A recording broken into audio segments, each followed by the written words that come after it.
저희가 로마서 12장 9절에서 13절 말씀 통해서 교회 생활에 대해서 말씀 나누고 있습니다.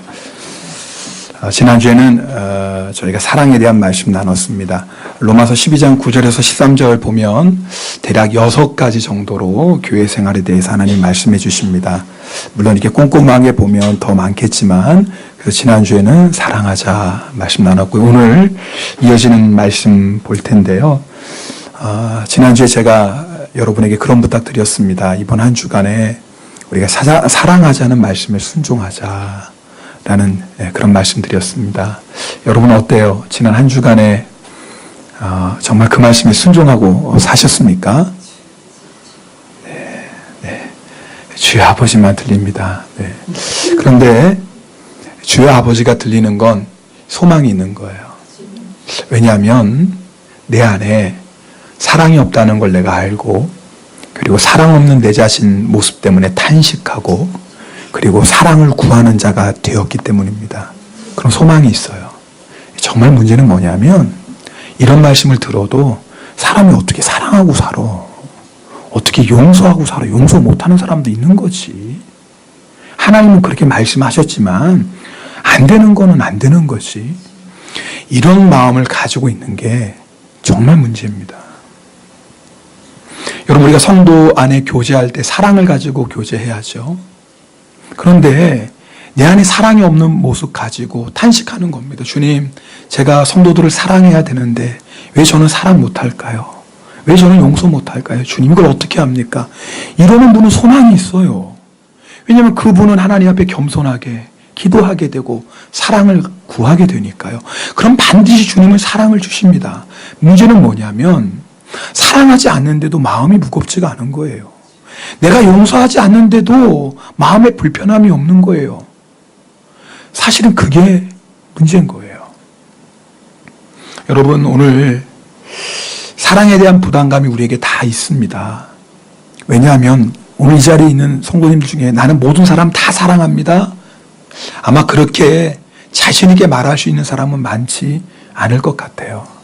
그러나 내 안에 정말 사랑하고자 하는 마음이 있는지, 그리고 주님은 나는 못해도 주님은 내 마음을 변화시켜서 내 안에 주의 사랑을 부어주셔서 나로 하여금 사랑하게 하실 수 있다는 그 믿음이 있는지 확인하십시오. 여러분, 그 마음이 있고 그 믿음이 있는 사람은 반드시 주님께서 역사하실 것입니다. 자, 오늘 말씀 보면 그 다음에 보면 11절 말씀인데요. 함께 11절 말씀 읽겠습니다. 부지런하여 게으르지 말고 열심을 품고 주를 섬기라. 자, 오늘 6가지 말씀 중에 5가지 나머지 말씀 나눌 텐데 가능하면 여러분이 외우셨으면 좋겠어요. 제가 10시 예배 시간에 이렇게 말씀을 전하면서 물어봤어요. 한 6번째 할 때. 그랬더니 기억을 못해요. 방금 전에 들었는데 걱정이 됐어요. 아니, 말씀을 들으면서도 잊어버리는데 말씀 끝나고 교회 떠나서 집으로 가면 다 잊어버릴 거 아니에요. 여러분, 그래도 예배 시간만큼은 좀 기억하시고, 그렇죠? 네. 그래서 2번째는 이제 부지런하라는 거예요. 여러분, 마지막 날 우리가 주님 앞에 다 서게 될 텐데요.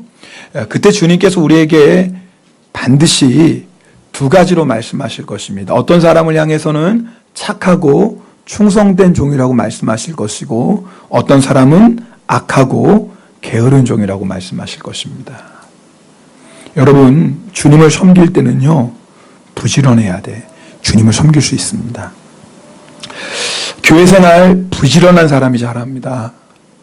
예를 들어서 우리 예수 안 믿는 가정주부는 가정일만 잘하면 돼요. 그죠? 그렇잖아요. 근데 예수 믿는 우리 주부들은 가정일도 잘해야 되고 교회 일도 잘해야 돼요. 24시간 똑같아요. 그런데 어떻게 내가 가정일도 잘하고 교회 일도 잘해요? 방법은 딱 하나예요. 뭐 해야 돼요? 부지런해야 돼요. 자, 이러면 안 돼요. 내가 교회 일 열심히 한다고 가정일 소홀하면 안 돼요. 그럼 어느 남편이 좋아합니까? 저래도 안 좋아요. 우리 아내 되신 성도님들 잘 들으세요. 내가 교회 열심히 하는 거 중요하지만 가정일도 잘해놔야 돼요. 그래야지 남편이 교회 생활하는 것 때문에 마음이 불편해지지 않습니다. 자, 그러면 가정일만 열심히 하고 교회 일은 안 해도 되나요? 아니죠. 우리가 교회 생활에 열심을 내야지 가정 생활도 행복한 거 아닙니까? 그럼 어떻게 가정 일도 열심히 하고 교회 일도 열심히 해요? 방법은 하나예요. 부지런해야 돼요. 게으른 사람은 신앙생활 못합니다. 우리 학생들 교회를 한다고 해서 공부 소홀히 하면 안 돼요. 공부 열심히 해야 돼요. 그러나 공부 또 한다고 교회에 소홀히 하면 안 돼요. 그럼 어떻게 해야 돼요? 부지런해야죠. 그래야지 공부도 열심히 하고 교회도 열심히 하는 거예요. 회사 다니는 분들 회사에서 인정받아야 됩니다. 열심히 일하셔야 돼요. 그럼 회사 일 한다고 교회 일 안 하면 돼요? 아니에요. 교회 일도 열심히 하셔야죠. 그럼 어떻게 해야 돼요? 부지런해야 돼요. 성경은요, 게으름을 영적인 문제로 보고 있습니다. 여러분, 하나님이 내게 주신 시간을 하나님의 뜻대로 사용하지 않는 게 게으름이에요. 예를 들면 내가 마땅히 기도해야 되는데 기도는 안 하고 이 사람 저 사람 만나서 얘기 나누고 소일거리 하네? 그게 게으름이에요. 집에서 그냥 아무것도 안 하고 둥글둥글 하는 것만 게으름이 아니에요. 내가 마땅히 하나님 말씀 봐야 되는데 말씀을 안 보고 계속 텔레비만 보고 있네? 그게 게으름이에요. 저희가 지금 새벽 기도 시간에 사무엘하 말씀을 보고 있습니다. 사무엘하 11장을 보면은요, 그렇게 하나님을 사랑했던 다윗이 말도 안 되는 죄를 져요. 자신이 충신이었던 아내와 간음하고요, 임신했어요. 그것을 숨기려고 충신을 적군의 손을 이용해서 죽입니다. 우리가 그렇게 생각했던 다윗의 모습은 온데간다 없어지고 어떻게 이렇게 악한 죄를 짓습니까? 그런데 그 죄의 시작이 있어요. 사무엘하 11장 2절 말씀을 함께 읽겠습니다. 자, 다 같이 읽습니다. 저녁 때에 다윗이 그의 침상에서 일어나 왕궁 옥상에서 거닐다가 그곳에서 보니 한 여인이 목욕을 하는데 심히 아름다워 보이는지라. 잘 보세요. 다윗이요, 낮잠을 자고 저녁녘에 일어났어요. 그리고 바람 쐬려고 왕궁을 거닐다가 한 여인이 목욕하는 것을 보고 그만 그 마음이 미혹을 당하고 말아요. 자, 그런데 잘 보세요. 낮잠 잘 수 있죠. 피곤하면 낮잠 잘 수 있어요. 기분 전환 위해서 산책도 해요. 그런데 이때가 언제인 줄 아세요? 이스라엘 백성이 전쟁하고 있을 때예요. 여러분, 그 당시는요, 전쟁이 일어나면 왕은 항상 전쟁터에 있어야 돼요. 왕이 칼 빼들고 전진 앞으로 이러지 않아도요, 전쟁하는 그 백성들과 함께 있어야 돼요. 다윗이 할 일이 지금 이게 아니에요. 다윗이 있어야 할 곳이 왕궁이 아니에요. 다윗이 영적으로 게을러졌어요. 나태해졌어요. 지금 나사가 풀린 거예요. 마귀는요, 절대 그걸 안 놓칩니다. 다윗이 언제 미혹받은 줄 아세요? 게을러졌어요. 내가 마땅히 해야 될 일을 하지 않고 내가 지켜야 될 자리를 지키지 않고 영적으로 나태해졌을 때, 게을러졌을 때 마귀는 절대 그 순간을 놓치지 않습니다. 열심을 품고 주를 섬기다 보면 피곤할 수 있어요. 힘들 수 있어요. 지쳐요. 잠이 모자랄 수 있어요. 그러나 아세요? 내가 게으름으로 인해서 죄를 짓는 것보다 열심을 품고 주를 섬기는 것이 피곤하고 지칠다 할지라도 1000배 만배는 더 낫습니다. 따라합시다. 열심을 품고 주를 섬기면 죄 지을 시간이 없다.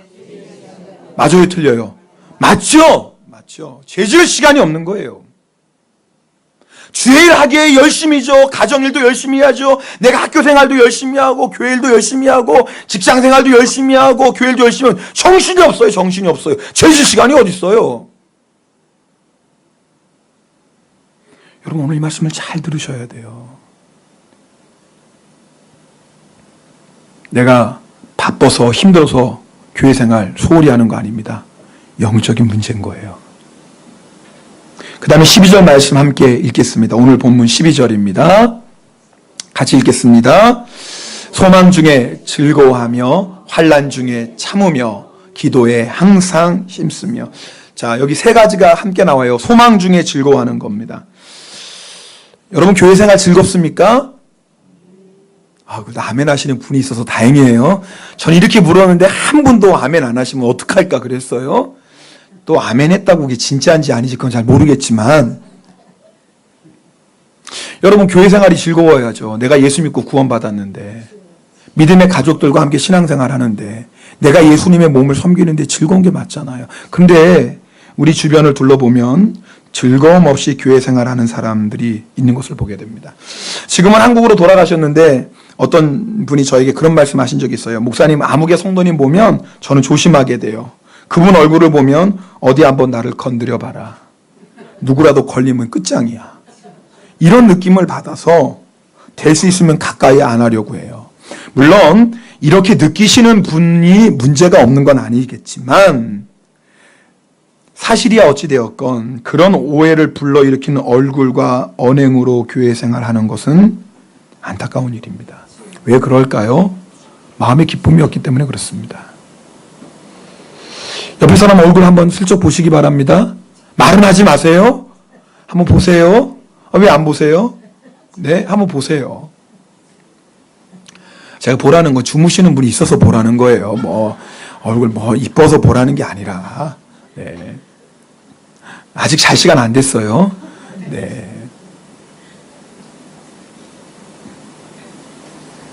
여러분, 교회 생활의 즐거움이 어디 있는지를 몰라서 그래요. 여러분, 우리가 오늘 예배 끝나고 나서 점심에 맛있는 점심 먹어요. 오늘 또 이렇게 돼지고기 빨갛게 볶는다고 그러네. 이야, 제가 생각만 해도 또 군침이 넘어가요. 즐거움이에요. 성도끼리 함께 식사하며 교제하는 즐거움입니다. 그러나 아세요? 교회 생활의 즐거움의 진짜는 그게 아니에요. 오늘 소망 중에 즐거워하라고 말씀하세요. 소망 때문에 즐거운 거예요. 도대체 어떤 소망 때문에 즐거워요? 하늘나라 소망이에요. 하나님의 영광을 내가 상속받는다는 소망이에요. 여러분, 교회 생활이 왜 즐거운 줄 아세요?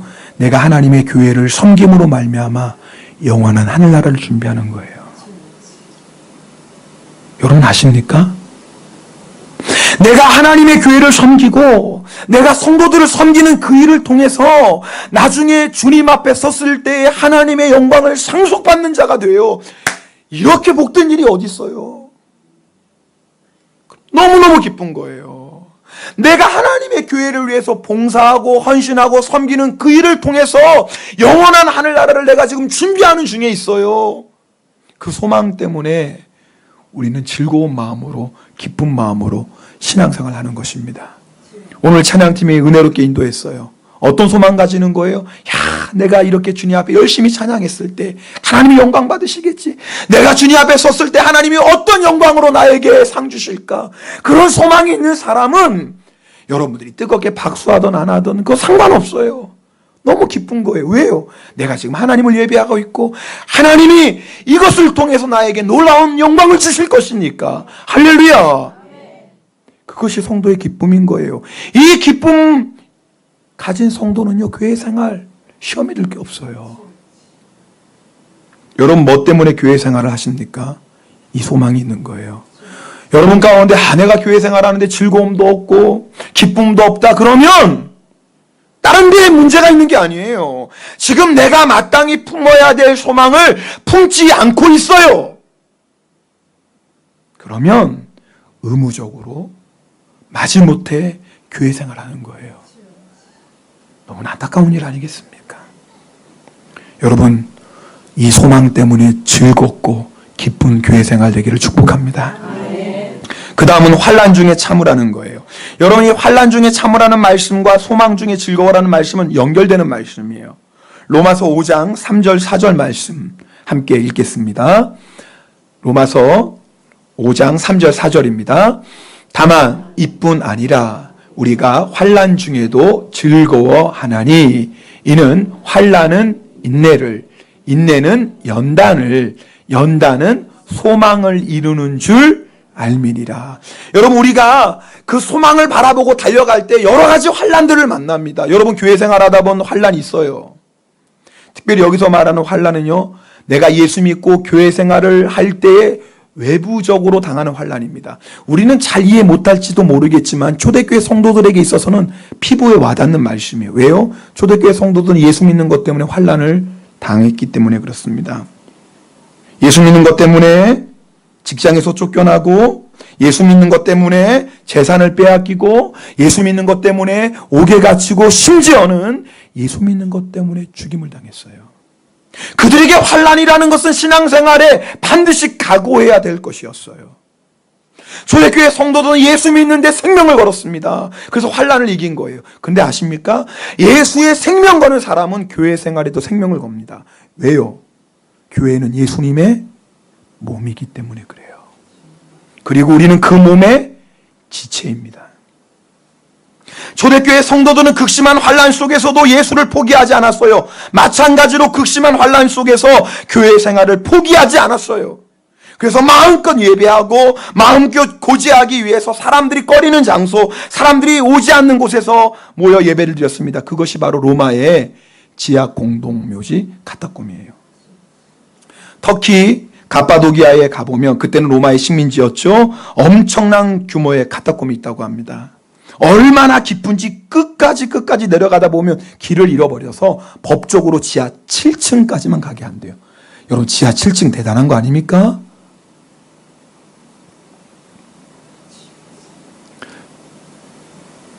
그런데 그 지하 5층에 가보면 십자가 모양의 큰 예배당이 나온대요. 성도들이 하나님 앞에 함께 모여 예배 드리려고 말이에요.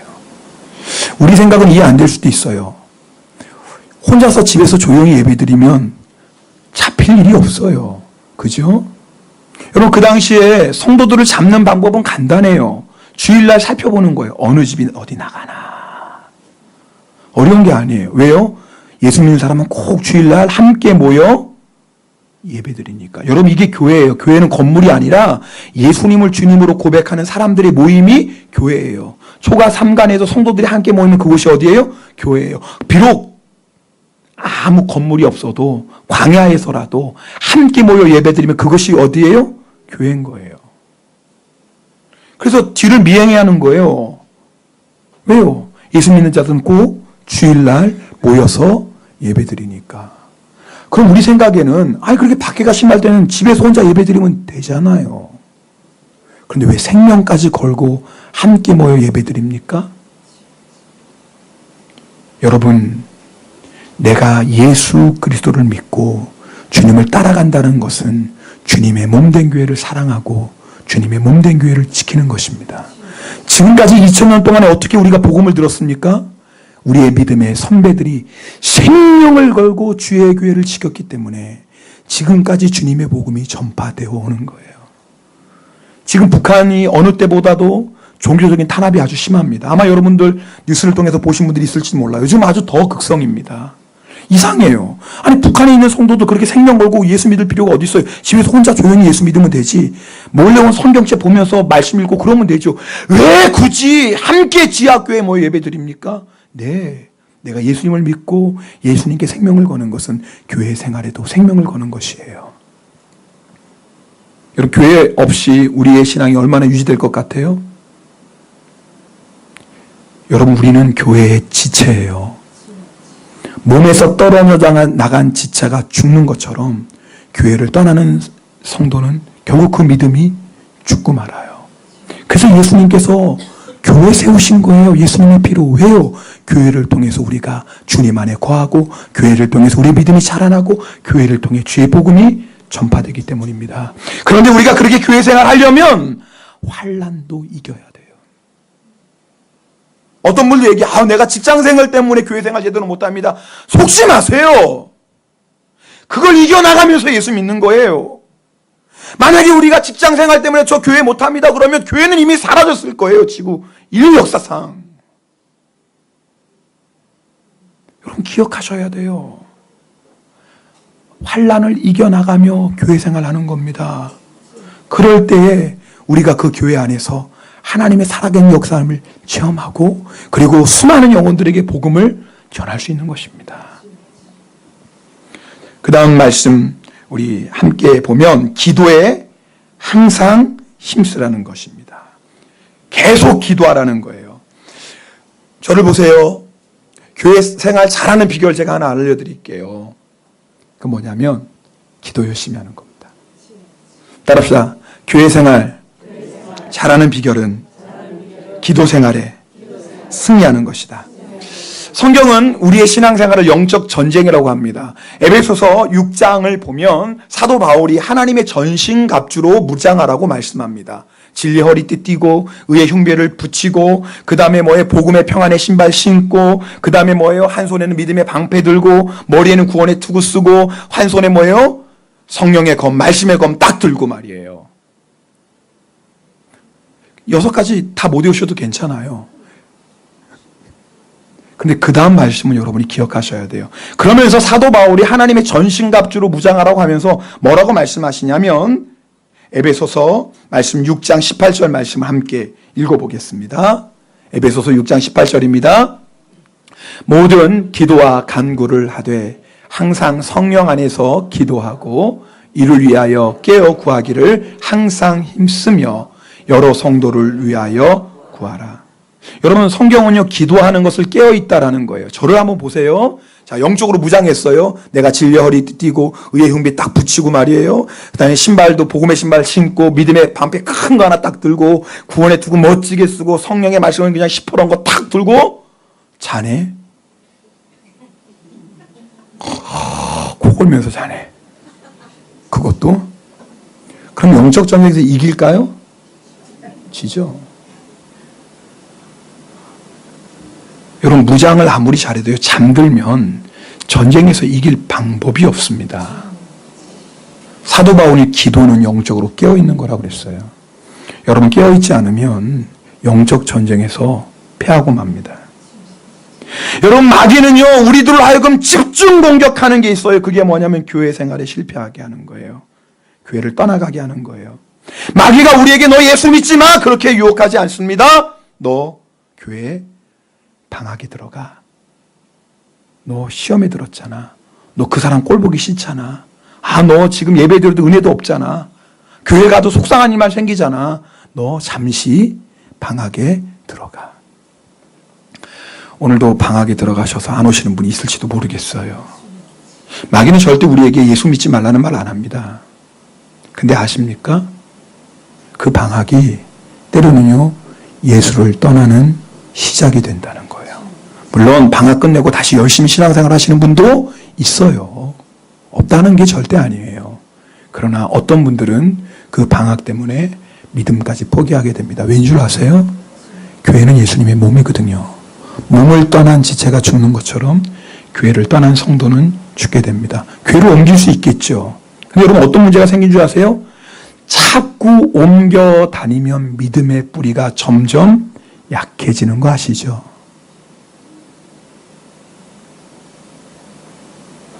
믿음은 뿌리를 내리는 거예요. 어디에 뿌리 내리는 거예요? 교회 안에 뿌리를 내리는 거예요. 여러분 10년, 20년 교회 안에 깊이 뿌리 내리면 웬만한 시험이 와도 무너지지 않습니다. 근데 교회를 계속 옮겨 다니는 거예요. 그럼 믿음의 뿌리는 점점 작아져요. 그리고 결국은 넘어지고 맙니다. 교회 옮기는 거 여러분 혹시 여러분 중에 그런 마음 가지고 계신 분 계세요? 여러분 단단해서 하나님의 말씀 아닌 것이 선포되지 않는 이상 교회를 지키십시오. 네. 왠 줄 아세요? 교회에는 다 문제들이 있어요. 그런데 그 문제가 진리의 말씀을 왜곡하는 문제가 아니라면 끝까지 그 교회를 지키셔야 됩니다. 왜냐하면 그래야지 믿음의 뿌리를 깊이 내리게 됩니다. 그런데 우리가 아무리 그런 마음을 가지고 있고 그것이 옳다는 것을 알아도 기도하지 않으면 마귀의 시험을 이길 길이 없어요. 제 동기 목사님이 직접 한 얘기입니다. 교회를 개척하고 성도들과 기도 모임을 갖는 겁니다. 교회는 얼마 안 되니 뭐 성도들 이름 다 알죠. 뜬그렇게 앉아서 기도하는 거. 예를 들어서 이런 거예요. 김복순 집사님 기도 제목 나눠주시죠. 하고 옆에 있는 홍길동 성도님 기도 제목 나눠주세요. 그러면서 기도 제목을 하고 함께 기도하는데 그 기도회가 끝나고 한 성도님이 교회에 나오지 않는 겁니다. 나중에 알고 보니까 목사님이 자기 이름을 잘못 불렀다라는 거예요. 근데 목사님 분명히 기억이 나거든요. 분명히 그분의 이름을 김복순 바로 불렀어요. 뿐만 아니라 함께 기도했던 몇몇 안에 성도님들도 목사님 저도 목사님 분명히 바르게 불렀어요. 기억해요. 그런데 김복순 성도님만 그게 아니라는, 목사님 내 이름을 잘못 불렀다는 거예요. 말순이로 불렀다라는 거예요.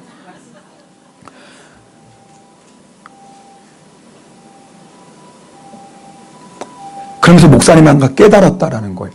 목사의 입에서 한 말이 나와서 그분의 귀에 들어가기까지 0.1초도 안 되죠. 0.01초도 안 되죠. 거리도 얼마 안 돼요. 근데요, 그 짧은 사이에 마귀가 역사하는 거예요. 그래서 길말순으로 들리는 거예요. 여러분, 기도회 시간에도 마귀가 그렇게 틈타려고 한다면 다른 봉사 더 말해서 뭐 하겠어요? 여러분, 그런데 말입니다. 한번 생각해 보세요. 물론 목사가 자기 이름을 잘못 부르면 기분이야 나쁘죠. 기분 좋을 사람이 어디 있겠어요. 그런데 그게 교회를 떠날 이유가 됩니까? 혹시 여러분 중에 그게 교회를 떠날 이유가 되죠? 하시는 분은 상담이 필요하신 분이고요. 기분이 안 좋죠. 그런데 그게 교회를 떠날 이유가 됩니까?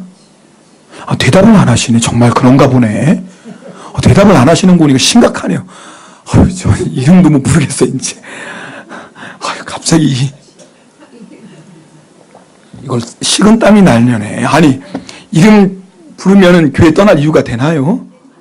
근데 왜 대답을 안 하세요? 간 떨어질 뻔했잖아요. 그런데 그게 교회를 떠날 이유가 되는 사람들이 있습니다. 기도하지 않으면 그래요. 여러분, 기도하면은요, 정말 태산과 같은 시험거리를 만나도 이깁니다. 예수님께서 베드로에게 뭐라고 말씀하시죠? 마태복음 26장 41절에 보면 베드로야 시험에 들지 않게, 베드로야 시험에 들지 않게 깨어 기도해라. 사탄이 너를 매일 까부르려고 하고 있다. 너 가지고 놀려 하고 있다. 시험에 든다는 게 뭐예요? 마귀의 역사인지도 모르고 마귀의 미혹에 넘어가는 거예요. 근데 여러분, 그럴 때 있죠. 이것이 지금 내가 하는 생각, 내가 하는 말, 내가 하는 행동이 마귀가 좋아하는 걸 알면서도 멈추지 못할 때가 있죠, 여러분. 없나요? 그럴 때 있잖아요. 이 생각은 마귀가 좋아하는 거야. 내가 지금 내 행동은 지금 마귀가 좋아하는 거야. 알면서도 멈추지 못할 때가 있어요. 왜 그런 줄 아세요? 그것을 멈출 수 있는 영적인 힘이 없어요. 내가 여기서 브레이크를 밟고 안 돼! 라고 해야 되는 걸 아는데 그렇게 할 수 있는 영적인 힘이 없어요. 기도를 잃어버리면 그렇게 돼요. 누구나 다 그런 마음 들죠. 그러다가도 기도하는 성도는 아니야, 내가 이런 마음 가지면 안 돼! 하면 멈출 수 있어요. 왜요? 힘이 있으니까, 영적인 힘이 있으니까. 그런데요, 기도하지 않으면 영적인 힘을 잃어버리면 내가 이러면 안 돼! 그러면서도 끌려가는 거예요.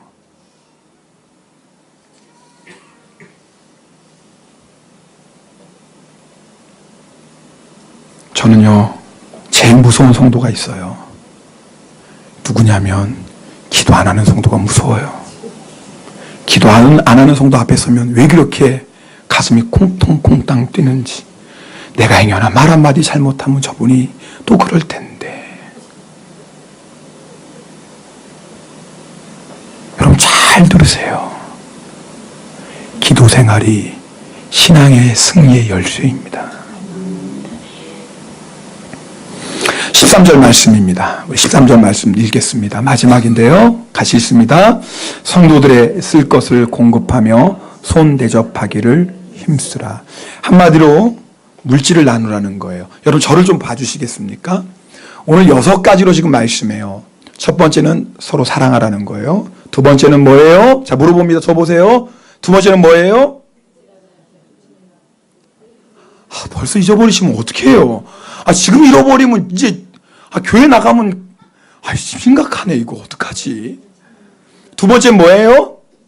부지런하라. 세 번째는 소망 중에 즐거워하라. 네 번째는 기도가 나오면 어떡해요? 지금 그전에 들었잖아요. 환난 중에 참으라가 나와야지. 참 제가 물을 안 마실 수가 없네요.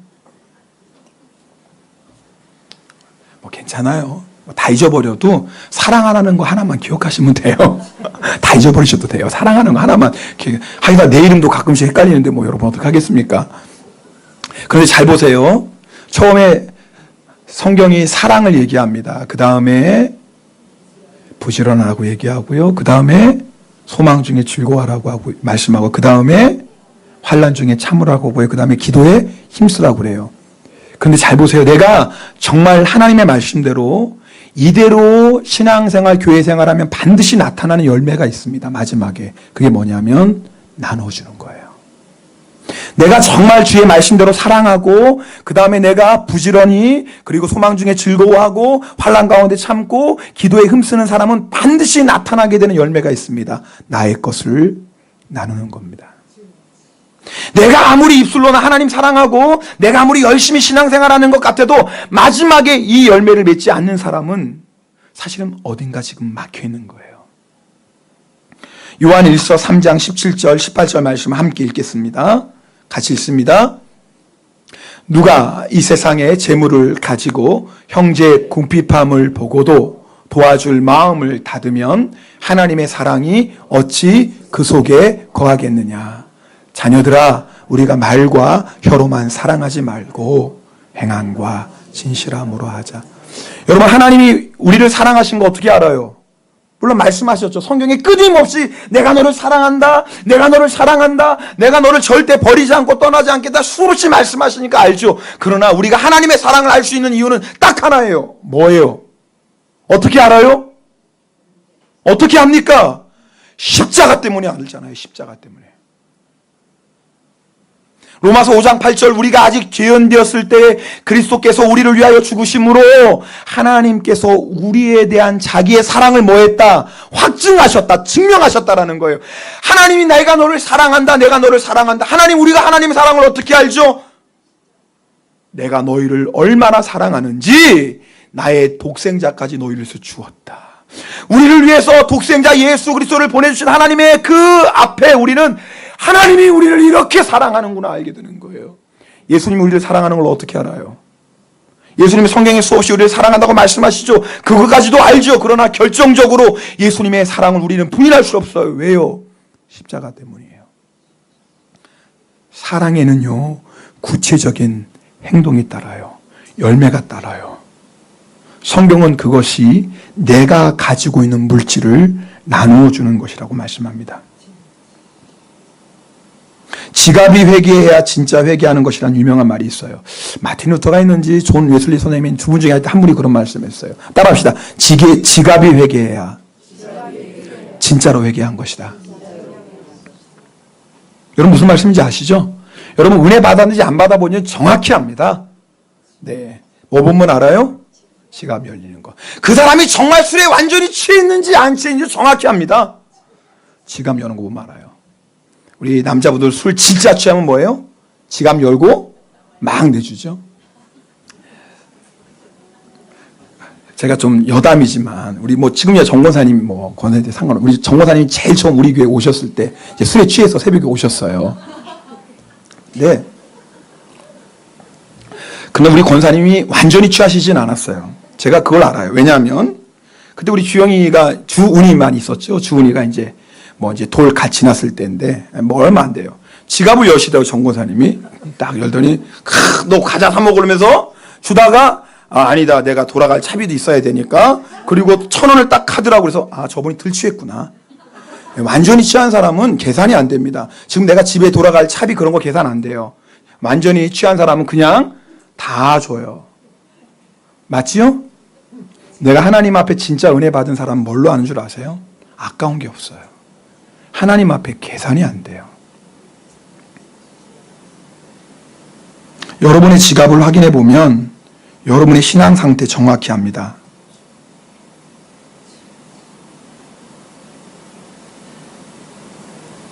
인색한 사람은 아직 주님 사랑 모르는 사람입니다. 죄송합니다.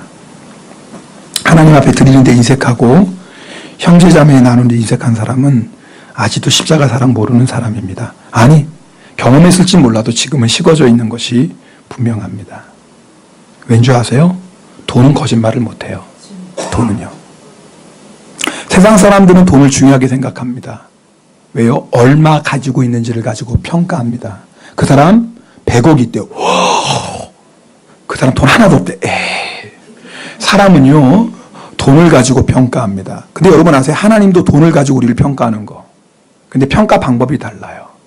하나님은 얼마나 네가 나누어주고 베풀어 주는지를 가지고 우리를 평가하십니다. 하나님 우리가 수억 수천억 가지고 있어도 눈 하나 깜짝 안 해요. 그게 다 누구 거예요? 하나님 건데. 한번 하나님이 훅 부시면 날아가는 건데 자기 게 아니에요. 하나님은 아무 상관 안 해요. 하나님이 눈여겨보시는 건 하나예요. 지금 네가 가지고 있는 것을 얼마나 나누고 있냐라는 거예요. 돈은 거짓말 못합니다. 여러분 돈이 가고 있는 곳에 여러분의 마음이 있어요. 여러분이 아무리 하나님 사랑한다고 얘기하고 아무리 형제자매 사랑한다고 얘기해도 하나님께 드리기에 인색하고 나누기에 인색한 사람은 사실은 거짓말하는 겁니다. 돈은 거짓말을 못하거든요. 돈이 있는 곳에 여러분의 마음이 있습니다. 내가 돈을 어디에 쓰는지를 보면 내 마음의 주인이 누군지를 알 수 있습니다. 어렵지 않아요. 혹시 여러분 가계부 쓰십니까? 여러분 가계부 저한테 보여주시면 저는 금방 여러분에게 얘기 드릴 수 있습니다. 아, 당신의 주인은 사실은 누구네요, 집사님? 집사님의 주인은 정말 예수님이 분명하시네요. 저뿐만 아니라 여러분 금방 알 수 있습니다. 돈은 거짓말을 못합니다. 여러분, 내가 정말 하나님의 말씀대로 사랑하고 신앙생활을 한다면 그러면 나누어 주는데 인색하지 않습니다. 여러분 얼마만큼 나누고 있습니까? 여러분 한번 진지하게 생각해 보셔야 돼요. 왜냐하면 이것이 내가 사랑하며 그 다음에 하나님의 뜻대로 교회 생활을 하고 있는지 열매이기 때문에 그렇습니다. 이 열매가 맺혀지지 않는다면 지금 어딘가 막혀 있는 거죠. 여러분 우리는 멋있는 교회를 꿈꿉니다. 어떤 교회가 멋있는 교회예요? 예수님이 주인 되시는 교회죠. 예수님이 역사하시는 교회죠. 그래서 세상을 변화시키고 수많은 영혼들을 구원하고 살아계신 하나님의 영광을 증거하는 교회. 그게 멋진 교회 아니겠어요? 하나님 소원은 바로 그런 교회를 세우는 거예요. 오늘 하나님께서 로마서 12장 말씀을 우리에게 주신 이유가 뭐예요? 치바 영광교회야. 이런 교회들이요. 치바 영광교회 성도들이여 이런 교회를 세우렴. 이 일본 땅에 십자가의 복음의 능력을 전하고 이 일본 땅의 수많은 영혼들을 주님 앞으로 인도하며 이 일본 땅에 살아계신 하나님이 참 하나님인 것을 증거할 수 있도록 성도들아 깨어라 일어나라. 그래서 오늘 주님께서 우리에게 이 말씀 주시는 것입니다. 우리 이 말씀 붙잡고 기도할 텐데 6가지 어느 하나도 우리가 소홀히 할 수 없습니다. 여러분 정말 내가 이렇게 주님 교회 생활 하길 원합니다. 우리 시간에 한번 결단하며 주님 내가 사랑하길 원합니다. 내가 교회 생활에 부지런하길 원합니다. 소망 가운데 즐거워하길 원합니다. 환난 가운데 참길 원합니다. 기도에 항상 힘쓰길 원합니다. 주여 나누고 베풀고 드리는 자 되길 원합니다. 그래야 하나님을 기쁘시게 하는 하나님의 영광을 증거하는 교회를 세우길 원합니다. 통성으로 기도하겠습니다. 할렐루야. 사랑의 하나님 아버지 감사드립니다.